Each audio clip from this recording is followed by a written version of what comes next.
share those. Sounds good. So maybe I'll do just a quick introduction of my background, and then Andrew can introduce himself. So I'm working with the Men's Health Research Program, which is out of the School of Nursing, and I'm sort of working on their communications and social media, and then I wear two hats at UBC. I'm also at the School of Journalism, where I'm the Deputy Director of the Global Reporting Center, which is a research program run by one of the profs out of the School of Journalism.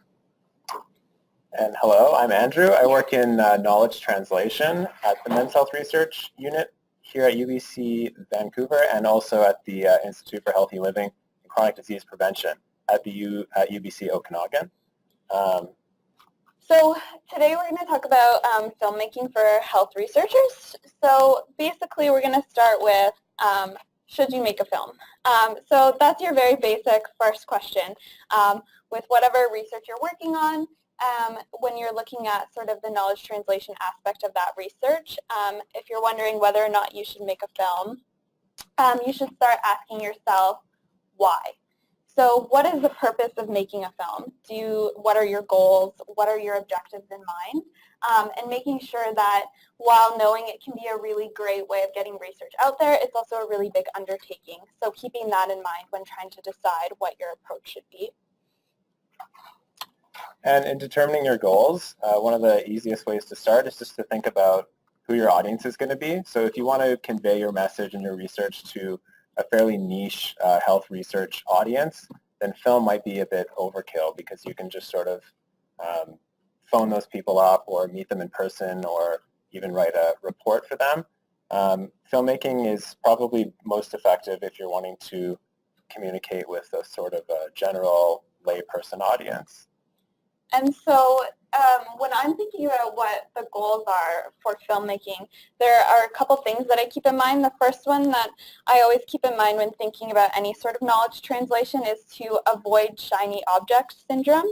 And so just because the technology is new or catchy or interesting doesn't mean that it's necessarily the right way to convey research. And so basically, I always come back to the time-honored tradition of form follows function. So if you think about your goals and what you want to achieve, and the answer is still a video would be the best way to achieve these goals, then I think that's at the point that you move forward. But if you are thinking, well, film is new and interesting, and maybe, we can share it on social media, but there's not really a purpose for that, then, like Andrew said, maybe there's other options in mind. And then when you're thinking about that, you have to think about the practicalities of filmmaking. So there are lots of things to keep in mind. One, is your story visually compelling? So do you have, what we call in journalism characters, but are essentially your main interviews? Do you have characters that are going to carry a story? Are they interesting on camera? Somebody might have a really interesting story that would be great to share, but they might not be great on camera. And so these kind of practicalities may seem almost a little crass in a way, but they're really important when you're thinking about going and creating a visual story.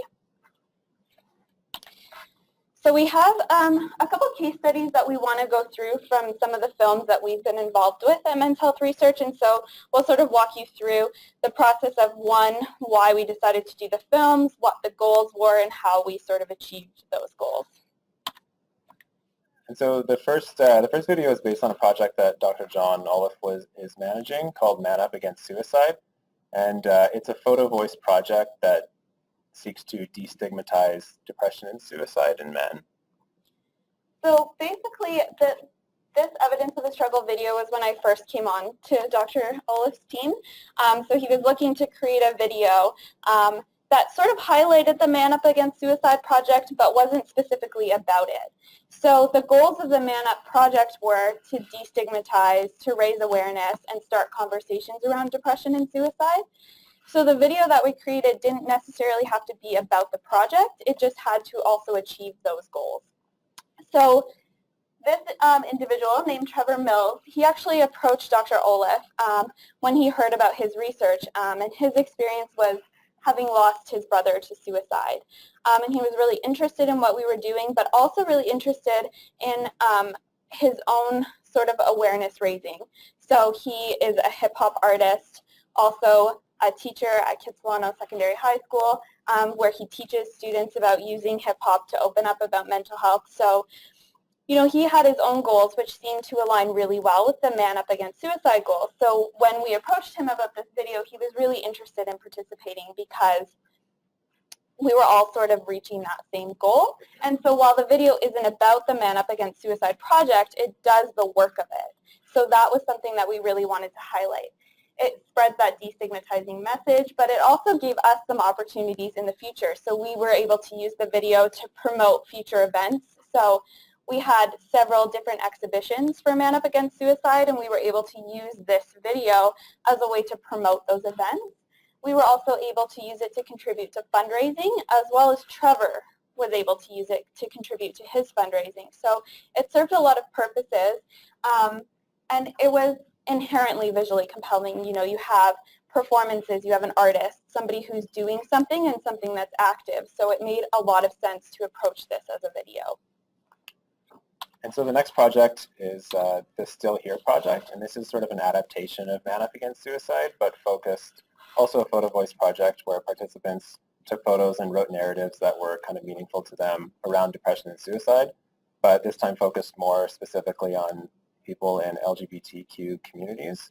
And so with this video, we had a couple different goals in the Evidence of a Struggle video. Yeah, so this one took a different approach. So while the first one didn't necessarily highlight the program itself, this one did. So what we wanted to do is we wanted to highlight how this project specifically is an effective approach. So how when you use art-based research, it can be a way to sort of promote healing and resilience and start conversations.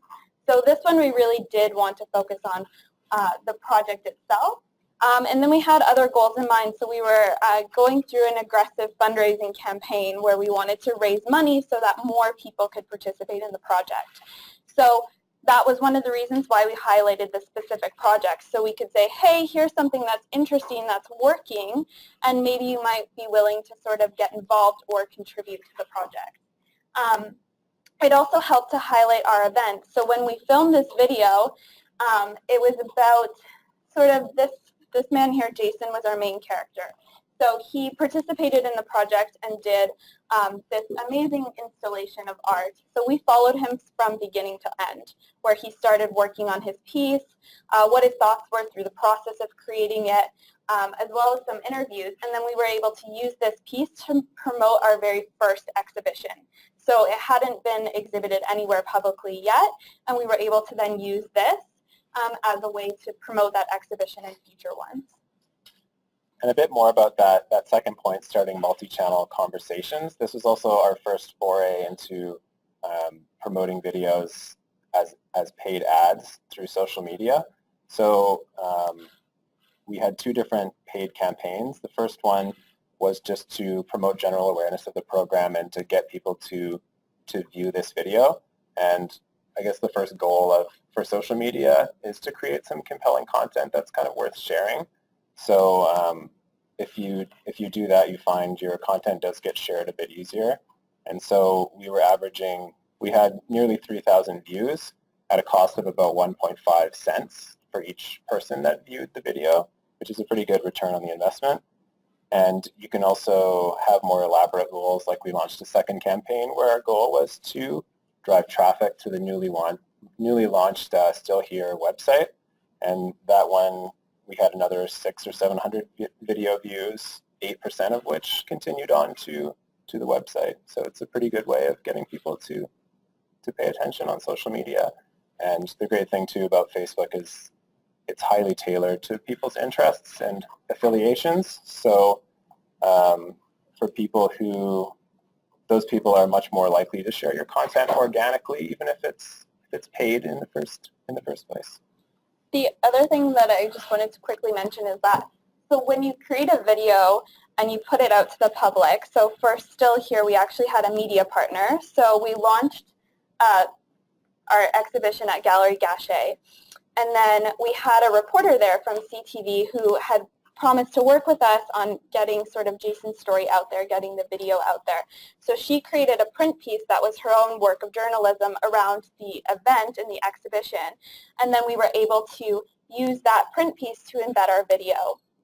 And I want to say that it ran #1 on CTV News for the entire weekend, which is incredible because they have a ton of content. And so that's a really interesting thing. But the other thing to keep in mind is that the launch of your video and the creation of the video isn't the end of it.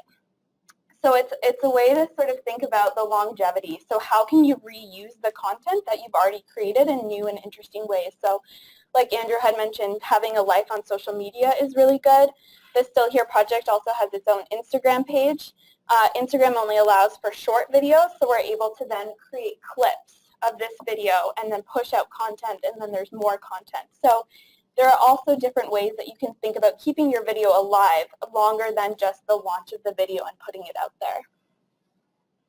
And the last case study we wanted to talk about was a project called Contact Unload. And so that was a collaboration between education, counseling psychology, ourselves, the Veterans Transition Network, which is a nonprofit, and local artists. And the project worked directly with returned veterans to create a performing piece where they reenacted some of their stories and some of the traumas that they endured while they were overseas, and also about their reintegration into Canadian civilian life. And so that's been a really successful project that has been shown all over Vancouver and through Ontario and throughout the UK. And we just got word that they were invited to perform at the Invictus Games this year, which is in Toronto, September, I believe. So this video is really interesting because similar to the Still Here video, they wanted to highlight the specific program. And part of the reason to highlight that specific program is it's really a new, innovative, novel approach to looking at group counseling that was pioneered by the counseling psychologists here at UBC. And so they really wanted to highlight this and show how it's working. So there are a couple different ways you could do that. Like you could just have the performance and put it out there. But what this video did was it combined clips of the performances as well as really in-depth interviews with the veterans who performed themselves about their experience, not only overseas and coming back, but their experience with this project and what it had meant to them and what performing each time means to them. And as Andrew mentioned, it was shown probably a dozen or so times, and this video specifically focused on its performance at Parliament Hill. So we were also able to include that impact piece, which is really important with your research. So we were able to sort of show their performance, the MP's responses to the performance, and what that had meant, as well as, you know, we had the director. Instead of doing sort of a sit-down interview, which can often be kind of boring, what we did was we went and we had the videographer go to CBC where he was doing that interview and filmed that. So again, thinking about these different pieces and how they might come together. So I guess a key take-home here is that if you create a good film, it becomes a lasting tool, whether that's for fundraising for different grant opportunities that come up or using them in ways you never planned on, like the School of Nursing's Edge Film Festival, which is like a really successful event where you know, other researchers and other people interested in your work use those as a sort of networking opportunity. Yeah, and then thinking about avenues that you might not have considered. So with the Still Here video, you know, we created that almost I guess it's a little shy of a year ago, but what we decided to do was see if we could submit it to film festivals as a short documentary. And so we were actually just accepted to the Vancouver Queer Film Festival. And so thinking about, you know, even though it may be almost a year old, it actually hasn't had a real debut. So this is our debut now. And so thinking about different ways that you might be able to use that video in the future. Okay, and so once you have all your goals in mind, your audience, and you've decided that, yes, I do want to make a film, we're going to move on now to the actual process, beginning with the storyboard. So storyboards really help you focus on your goal. They don't need to include illustrations like the one we have here, but just sort of descriptions of what will happen visually can really help, as well as draft versions of the sort of narrative and voiceover that you think might work. And some general themes or tones for the interview the interviews that you're going to conduct. So in line with creating the storyboard, you really want to distill your purpose down to one focus statement. You should be able to come away after you've created your storyboard and say, this film does this, in one very simple sentence. Because the more complicated things get, the less your audience is going to interact with it. Because as we know, people have short attention spans, and the length of time people tend to spend watching a video online is like 10 seconds before they switch it. So you really need to hook people. You need to get them interested, and it needs to be in a way that is very simple and uncomplicated.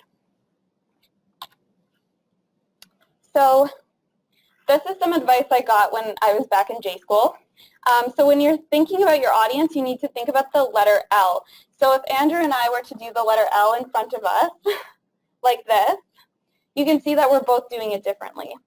So the letter L for me was to myself. So I'm the one who can read it. But what Andrew is doing the letter L out to the audience. So what's interesting to you might not be interesting to your audience. So you really need to think about the way you frame things for someone else. So again, the advice that I got was, if you've been working on something for a really long time, you've been investing a lot of work into it, you may find like minute details really interesting, but your audience likely won't because they're coming at it from a different baseline. So think about the way that they're going to view it and what's going to be compelling to them. And so once you have your storyboard in place, you want to write the draft script. And it's really important to get both internal feedback for the purposes of fact-checking and making sure everything is appropriate, and also external feedback, just because people might interpret your message totally differently depending on where they're coming from. The other thing, too, is you're writing a script. You should also write, and this is super technical, but you should write a shot list. So what do you want to get with your film? So you need to plan that all out beforehand instead of just sort of going in and seeing what happens. You want to plan out, okay, these are the locations I need to go to. This is what I need to happen. So I just want to run through a quick example, which is the Still Here case study. So when we created that shot list, we knew exactly what we wanted going into it. So we needed our main interview working on his artwork. We needed him hanging the artwork. We needed the debut of the artwork. We needed a sit-down interview with him, as well as interviews with him doing his work. We also knew that we needed shots of audience reactions. So once it launched, what does the audience think of the piece? What's their experience with it? And we wanted, our second character. So our second character was our main character's partner, so we wanted his reaction. What has this meant to Jason? What has this meant in terms of thinking about his experiences? So we actually created a really detailed list of everything we wanted.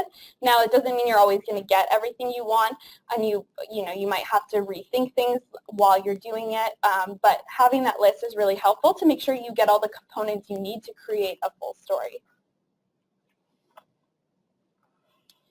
The other thing is that, again, you should think about your interviews as, we call them main characters, because you're thinking about it as storytelling, right? So you're telling a story. So you have your main interviews, and you're thinking about a through line, beginning to end. So somebody should be carrying that story all the way through, because people want to connect with someone. They want to connect to an experience, or they want to at least be able to have a recognizable face that they can sort of understand things from beginning to end.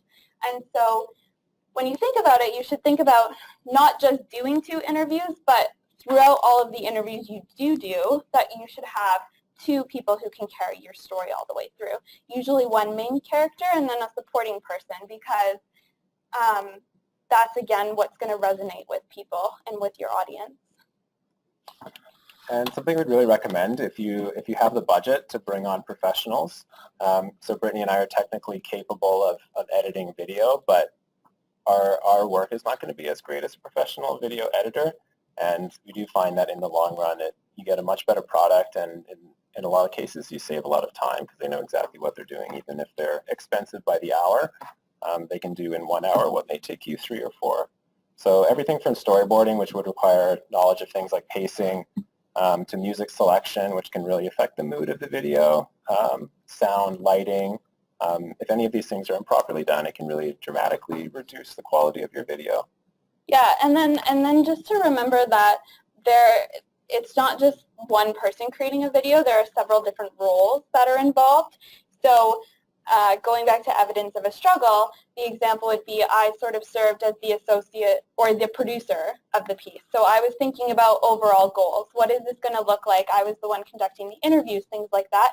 So as a researcher, you would probably take that role as producer of the piece. So you're thinking about the overall main goal of the piece and how we get there. But with our case, with evidence of a struggle, we also had a postdoctoral fellow who served as the associate producer. So she was, coming up with follow-up questions that I may have missed during the interview. She was running around with consent forms, making sure that everybody had signed a proper consent form and doing all of the little things that you might not have time to do if you're thinking about getting an interview done. We also had a videographer. Like Andrew said, it's good to hire someone professional because they can do it fast. So with evidence of a struggle, we were able to get everything we needed for this video in 2 days of shooting. So that's actually really good. It's fast, and while it might seem expensive at the outset, again, then we knew we didn't have to sort of redo a lot of it in the end. And then separate from the videographer, we also had a video editor who was thinking about how she puts the piece together. So there were defined and distinct roles, and I think that that's really important because when you start stretching yourself to think about every single piece of something, things can fall through the cracks. And so if everyone has their defined role, then you're just making sure that your part is done and done really well. The other thing is to think about, so we talked about finding a shot list, so thinking about locations, and these are the things that actually it's really good to scout out beforehand because you never really know what might happen. So if you end up in a really small, cramped space and you can't get enough distance, or the lighting is fluorescent and it looks really terrible, those kinds of things you can't really anticipate until you go somewhere physically and look at the space. So if you know you're going to do an interview, it's good to think about it beforehand and then maybe check out a few options. Always have a backup plan too. So if you're thinking about, say, I want to do an action interview, so I want to go down to the seawall with this person and I want to walk while they sort of explain something to me, and then that day it's pouring rain. I need to have a backup plan so that we can have something in place if that doesn't work out. And there are lots of little logistic things that seem small, but then they can really impact the quality of your video.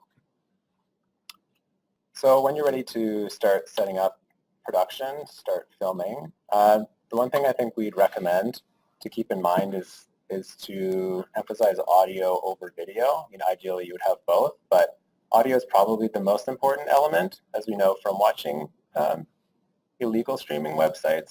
We kind of get used to bad video, but if the audio is not there, it's very consistently distracting. So just making sure you have all the proper microphones and the echo in the room isn't weird, or there's no background sound and that kind of thing. Yeah, and bad audio is almost impossible to fix.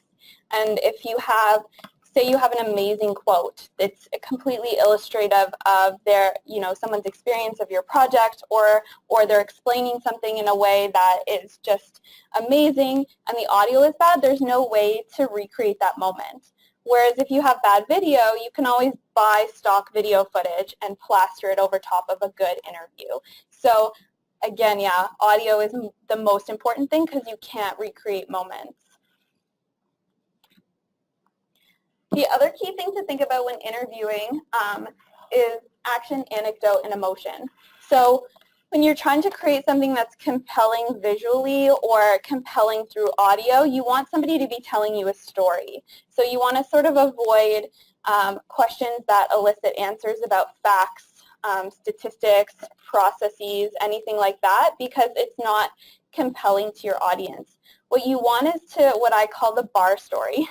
So if you were at a restaurant or you were at a bar and somebody said, oh, what are you working on? What would you explain to them, right? You would take the most compelling aspects of what you're working on, and that's what you would say to somebody in a very casual setting. So those are the kinds of answers you also want to elicit from your interviewee.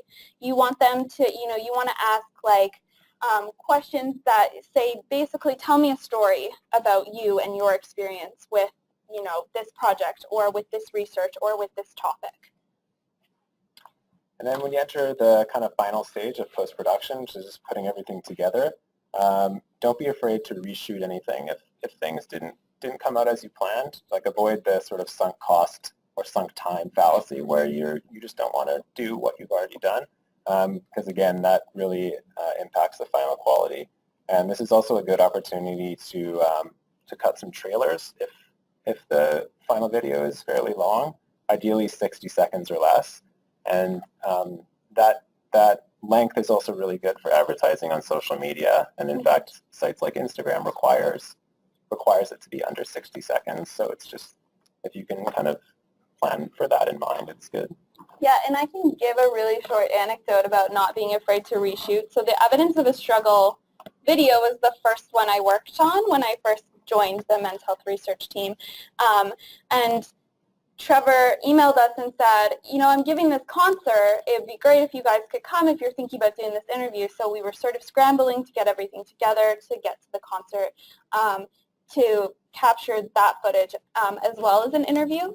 The footage of the concert was incredible. It was great. The interview itself, not one thing was usable from it. And there were so many reasons why. You know, he was nervous because, you know, he had a lot of energy thinking about the concert that was coming up, and so he was coming off as a bit sort of excited, and then some of the answers seemed a bit rehearsed, and so when we went back through it, we were like, you know what, it'd be better if we just redid it. So we called him up and we said, you know, it was great, thanks for having us. We have amazing footage of the concert, but the interview was maybe a little rushed. So maybe we could get a more intimate setting, sit down, and just really sort of talk through these questions, and you'd be surprised how open people are and how accommodating people are, because he was so on board with the idea and with the project, and we got just amazing interview footage from him the second time.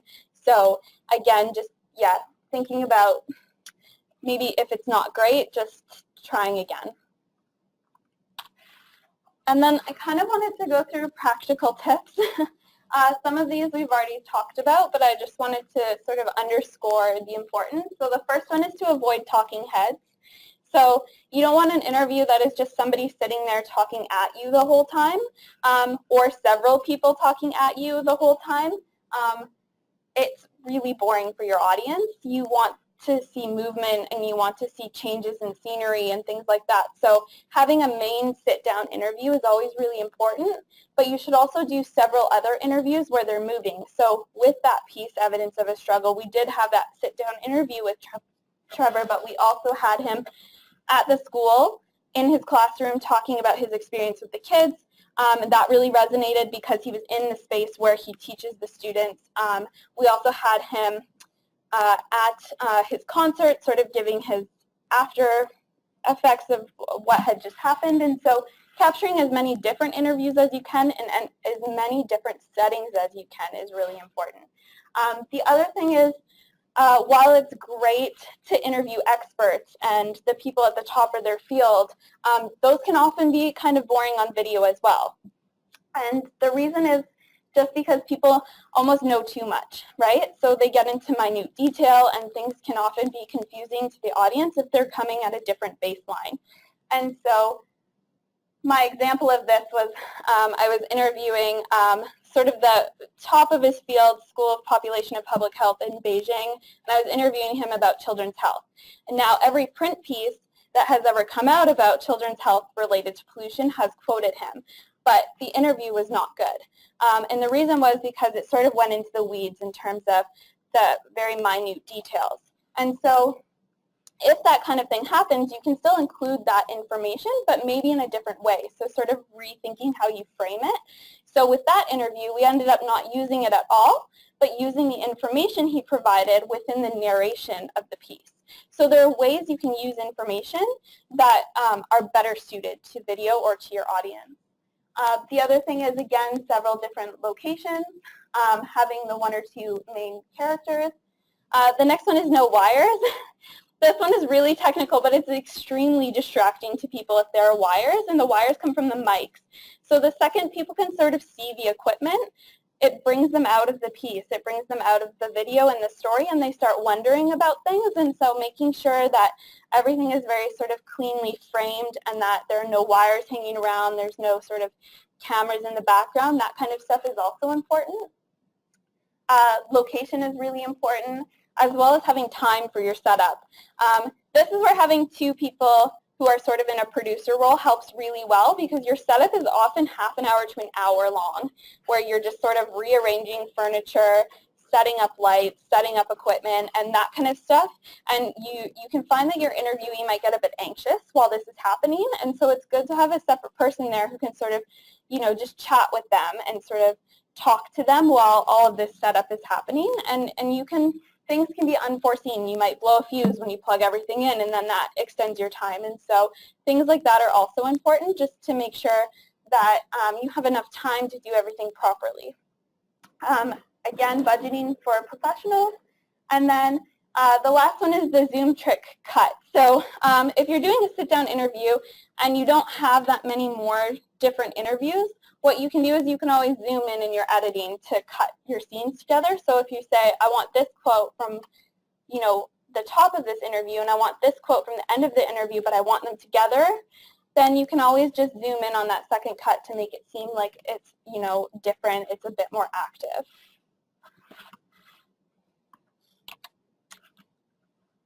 And then the last part, once you've got all your consent in place, you have your music licenses, you're legally allowed to disseminate the film. There's, again, very different strategies depending on what your goals are. So our advice is just to exhaust every avenue possible.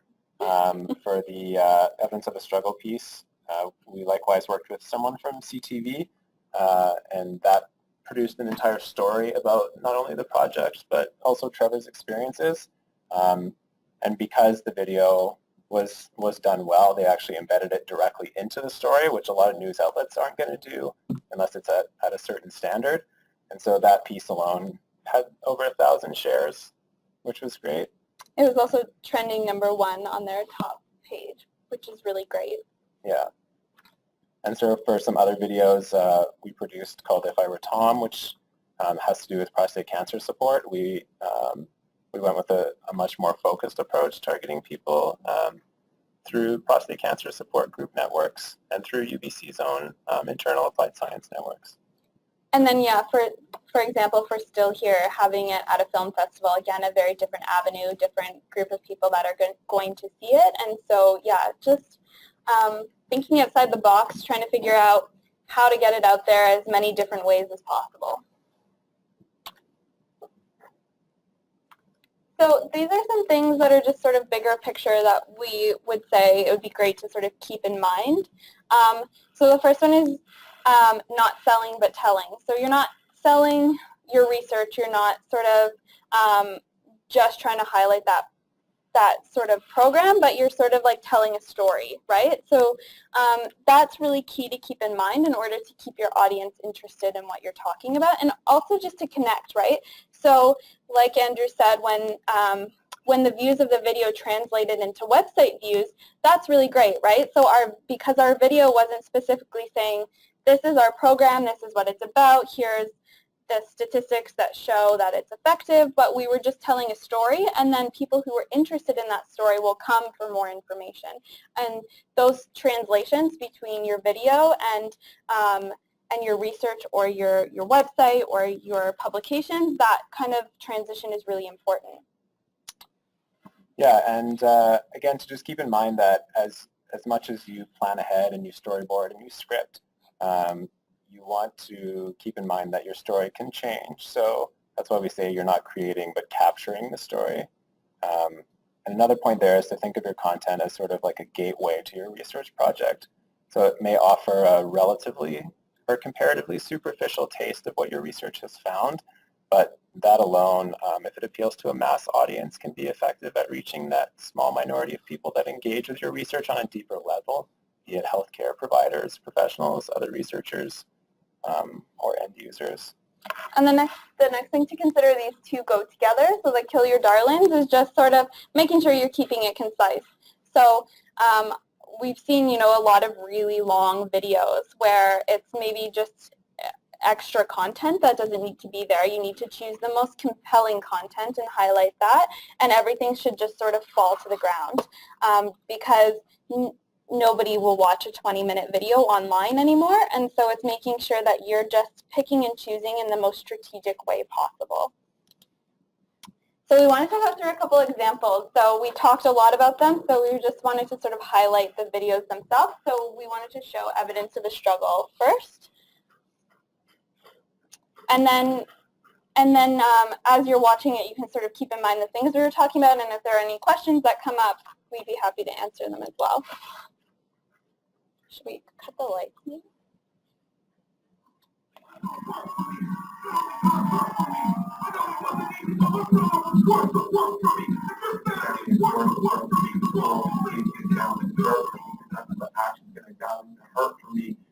I wanted to pull them in and know I care about you too.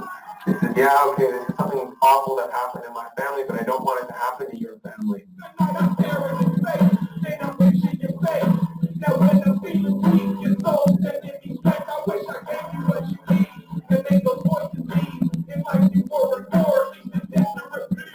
People are asking why I talk more about suicide. Because it happens, and because it happens in secret.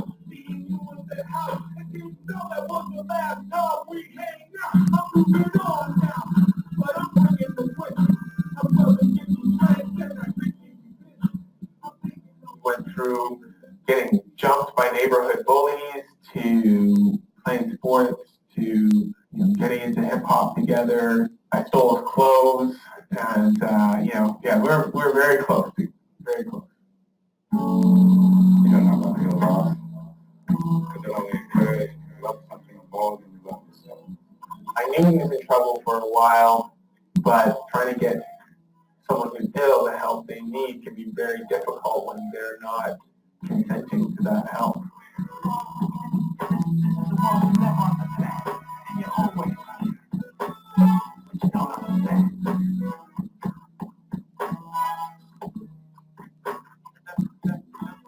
The difficulty with having an adult family member that is unwell is the Mental Health Act is at the discretion of the doctor if the family is going to be involved or not.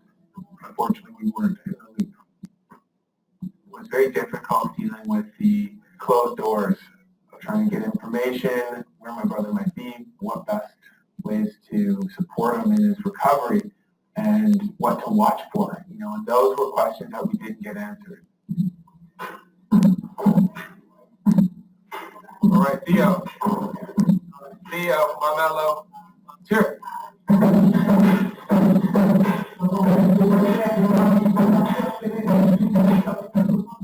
Always look for one way or another to bring youth and hip hop together. When I was going through school, hip hop was always an inspiration for me to better myself, learn new words, or just help better understand the human condition. This is kind of going back to how I felt. I don't know what's up.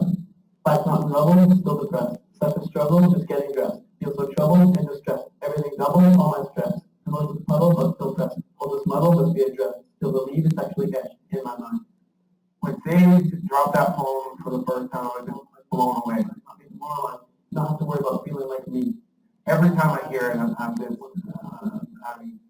humbled. He can theorize and analyze to minimize my past life, to organize, not analyze, and utilize these big with God want to maximize. I was pretty depressed about a year and a half, 2 years ago. Hip hop and poetry was my outlet and really helped me get out of that. Pushed my mind to never give up. A lot of people have told me not to give up, but Mr. Mills really pushed it hard enough that it made a difference to me. It wasn't just people saying never give up and then walking away and not caring anymore. And Mr. Mills was there all the time. He really knew how to organize his words, so it would offend me, it would step over the line, but he would also help me just enough, which was really great. I think hip hop, to me, and I see with others, it can be a way of singing the blues the way of connecting with others. Coming from a more vulnerable place, since experiencing the tragedy of losing my brother, the positivity that the students have brought and their wisdom and how they persevere inspires me, and it's really influenced my music.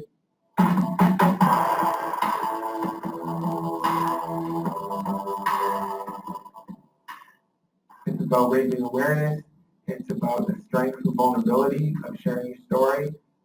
Never thought I'd be the one to be pleading with God. Never thought I'd be the one saying life is so hard. My family was affected by mental illness, and I think every family in some capacity is affected. I've definitely given a lot of thought as to what my brother would think of this album, because he also wasn't shy of giving his opinion as well. So I wonder, but we always appreciated when people were honest on, like, when people were being vulnerable within that genre, where it's not always cool for a man to talk about their feelings. Then I picture your face, and when I'm feeling weak, your soul sending me strength. I wish I gave you what you need and made those voices lead. First of all, as I live, mental health will be a priority in how I teach, how I live life, how I write music. It's forever something I'm going to be aware of and contribute to.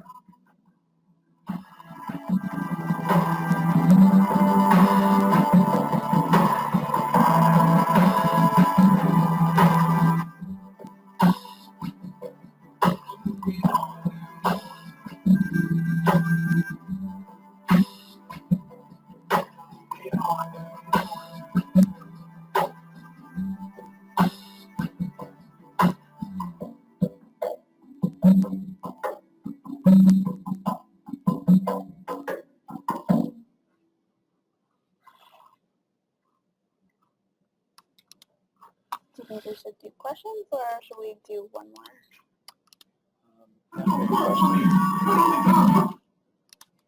Okay, yeah, I guess because we're running low on time, we'll just show the one video, and then we can open it up to questions if anyone has any. Oh, and we just wanted to mention also that there's a lot of resources here on campus that are really great that can help you with kind of every step of the way, really, in filmmaking, including free studios that you can book, both really kind of sophisticated professional level studios and then simpler studios. So we'd recommend checking those sites out. There's also a lot of, if you're looking for videographers and you have a tight budget, there are also lots of students on campus. So with this video, in the credits, there was additional camera, and that was actually one of the journalism school students who filmed all of the actual performance footage. And so there's lots of people who are at UBC who are really talented, who can definitely help out with these kinds of things. Yeah. And we're also happy to field any emails, or if you wanted to get in touch with us about anything we've talked about today. There's our contact info and the Men's Health Research Twitter feed and general info email address. Yeah. And through this email, I'm also more than happy to put people in touch with journalism school students if that's of interest to anyone. I have a question. Really good presentation. Thank you. Thank you. So, with Trevor's, I've always wondered, so, when in the hospital footage, so that's stock footage? It is, yes. Yeah. And where do you get that? There are tons of different websites. Andrew would probably be really good at fielding this question because I think he knows all of them. But yeah, you can purchase. So with the hospital footage, there was no way we were going to get into a hospital with a video camera and be able to get the consents in place for that. So yeah, just searching online, we found hospital stock footage that fit perfectly. When Trevor says closed doors, we have the doors shutting, like things like that are actually quite easy to find. So yeah, there's a lot of different stock footage websites you can find. It's just a matter of being mindful of the license, because some of them don't allow you to distribute on certain platforms unless you pay a certain amount for the license. There's also a growing library of totally free public domain footage, really high quality stuff, both video and photos. So that's something you can use as well as like a really nice photograph that's either moving slightly or panning. Can also be really effective if it's just 1 or 2 seconds of stock that you need. And and again, with the free video footage, there's also a large library of Creative Commons music that you can use too. And so going through just the Creative Commons websites to find music can also be good because, again, purchasing music is surprisingly expensive for videos. This one we lucked out on because all the music is Trevor. But, the Still Here video, we actually purchased music for that, and it can get quite pricey. And so looking for Creative Commons music and video footage can actually be really useful. Yeah, and YouTube has a vast collection of free audio and songs that you can use, but there's a trade-off there because then they inject an ad into your video, and sometimes the ad is not like appropriate to your content.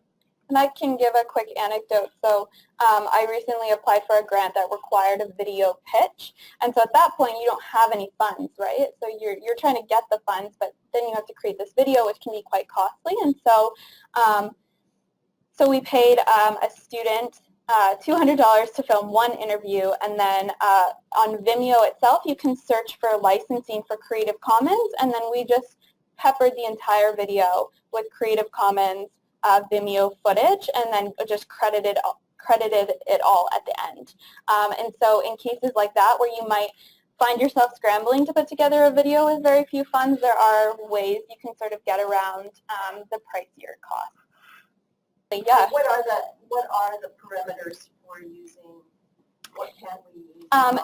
So with something like Vimeo, it's actually really easy. When you go to their search function, you can sort of open up the licensing category and you can checkbox the licenses that you want to use. So it will say Creative Commons with attribution and can be re-edited. Like they're very specific with what they allow with those licensing. So it can be, once you get used to sort of the terminology, it can be quite simple to just sort of check the boxes that will fit. Like, you're going to cut this video to be half the size it is right now, so you want a Creative Commons license that, needs attribution that you can edit. So then you sort of check all of those boxes, and then it will only pull up footage that fits that license, which is really useful. And you can do the same actually with like Google search for images and things like that too. Yeah, and I find generally with Creative Commons materials, if the most common sort of modifier I've seen is that it has the share alike license, so that just means that your work has to be licensed under the same terms as the work that you're taking from. So as long as the main block I find is if you're selling it either to a client or in some commercial application, then you have to be a bit more careful. Mm-hmm. But as we said earlier, like public domain footage is completely free to use for anyone for any purpose. So that's something to look for too. And most sites do have those like filter searches for specific licenses you need. Yeah, and I'm also happy to, if you are looking for things, I'm happy to sort of, if you send me an email to help out with that kind of search stuff, yeah. Really great presentation. Coming through 4 years of film school, and you guys did it in an hour. Like everything was bang on. That was over a decade ago. And one of the rules that I have always remembered is that it was something around 13 hours for every 1 minute of film work. And I was it's a lot of work. That's still kind of a pretty good estimate, or if it's gone up, or if it's gone down.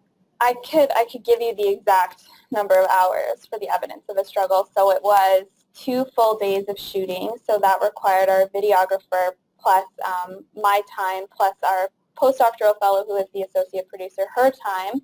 So that was 2 full days. And then it took the editor a full week to put it together. So working full time 7 days straight to put it together. And John, is it okay if I share the cost? So, and then that video was put together for $5,000. Yeah, so it sounds about... Our pre-production time? Yeah, it was long. It was long, yeah. Yeah, it does sound like a pretty good estimate. It is probably a pretty good estimate. It's about a 6-minute video. Yeah.